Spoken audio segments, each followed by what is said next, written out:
He posted an ad on the internet. Not for a job, not for a car, not for a date. He posted an ad looking for a human being to eat.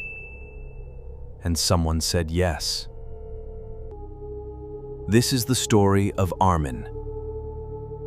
And it gets worse every single minute. Germany, 1961. A boy is born into a wealthy family in a massive old estate in the countryside. Big stone walls. Long, empty hallways. Rooms that echo when you walk through them.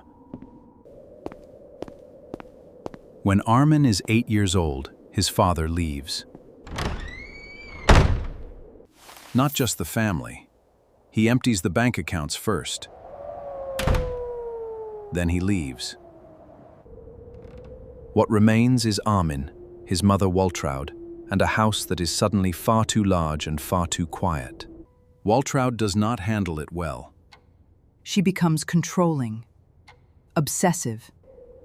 She dresses herself and Armin medieval costumes, and they act out elaborate fantasies together inside the estate. She accompanies him on dates when he is an adult. She humiliates him in front of his friends. She scares away every woman he tries to get close to. And Armin, alone in a way that most people will never understand, disappears into his own head. He creates an imaginary brother. He calls him Frank. Frank will never leave. Frank will never abandon him. Frank will be with him forever. And in the mind of a lonely, broken boy, in a house that never stops echoing, that idea curdles into something that will take decades to fully emerge. He joins the military at 19. 12 years of structure. 12 years of belonging to something. The darkness goes quiet. He is good at this. Disciplined, reliable, promoted. For 12 years he is, by every measure, a normal man. Then he leaves the military, goes back to the estate, back to his mother. Back to the silence. In 1999, Waltraud dies. Armin Meiwes is 37 years old.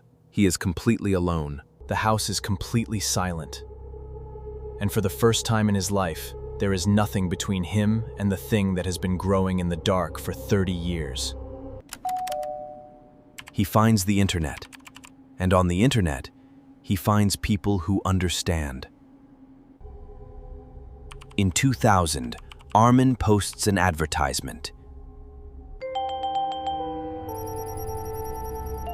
204 people respond. He meets several of them in person. He has built a room specifically for this purpose. One man travels to the farmhouse. He lies down on the table. Armin lets him go. Then he says he feels ill and asks to leave. He goes back online and keeps looking. Then, on Valentine's Day 2001, a new message arrives. The sender's name is Bernd Jürgen Brandes. He is 43 years old, an engineer at Siemens. He has a career. He has a home in Berlin. He has a partner. He writes to Armin Meiwes to say that he agrees to everything. They email each other for weeks. Brandes is not confused. He is deliberate, specific, and certain. He signs a written agreement. Before he leaves Berlin, he deletes every file on his computer. He tells no one where he is going. On March 9, 2001, Bernd Brandes boards a train from Berlin to Rothenburg. He arrives at the farmhouse that evening. Meiwes films everything. What the camera recorded over the next several hours was played in a German courtroom 2 years later. Multiple people in the public gallery got up and walked out. Trained legal professionals who had seen thousands of criminal cases described it as unlike anything they had ever witnessed. It will never be shown publicly. At various points during that night, Brandes changed his mind. At other points, he told Meiwes to continue. He had consumed sleeping pills, cold medicine, and alcohol, trying to lose consciousness.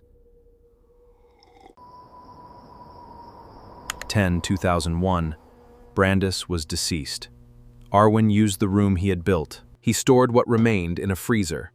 Over the following months, he consumed approximately 20 kilograms, cooked at his kitchen table, eaten like an ordinary meal. He later said, "With every piece, I felt closer to him.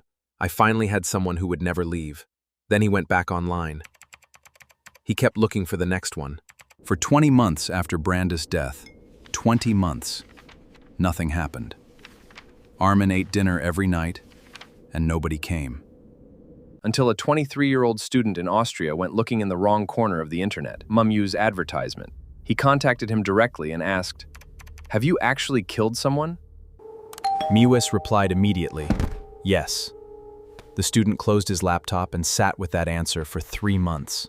On October 27, 2002, he reported the exchange. Police traced the online identity back to a computer technician named Armin Meiwes in Rothenburg. On December 10, 2002, 20 months after Bernd Brandes stepped off a train and walked to his death, investigators arrived at the farmhouse. They found the room. They found the freezer. They found Brandes' personal belongings. And they found the video. What the camera recorded over the next several hours was played in a German courtroom 2 years later. It will never be shown publicly. It sits in a German evidence archive right now. Meiwes did not fight, did not deny. He sat down and answered every question with the same calm politeness his neighbors had always described. He was charged with murder. And here is where the story stops being about one man and becomes something Germany was not prepared for. Brandes had consented, documented on paper, in emails, and on video. German law had never seen this before. The trial opened. Prosecutors said murder. The defense said Brandes had wanted to die. The court agreed with the defense. Germany lost its mind. How could a man do what he did and receive less than 9 years? Prosecutors appealed, reviewed everything and agreed. Consent cannot eliminate criminal liability when the act is this severe. Retrial ordered.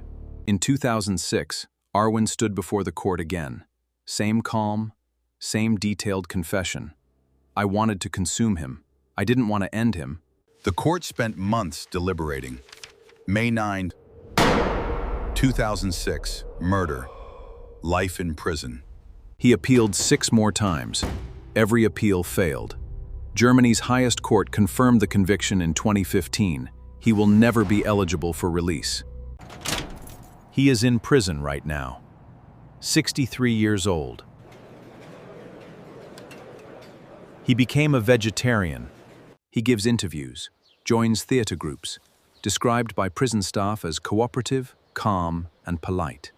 The same words his neighbors always used. The farmhouse became infamous. People drove across Germany to see it. Trespassers broke in. Vandals damaged the property. 20 years of dark fascination left their mark. In April 2023, someone set it on fire.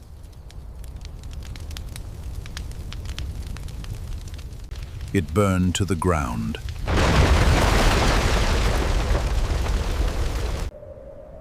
The room is gone. The freezer is gone.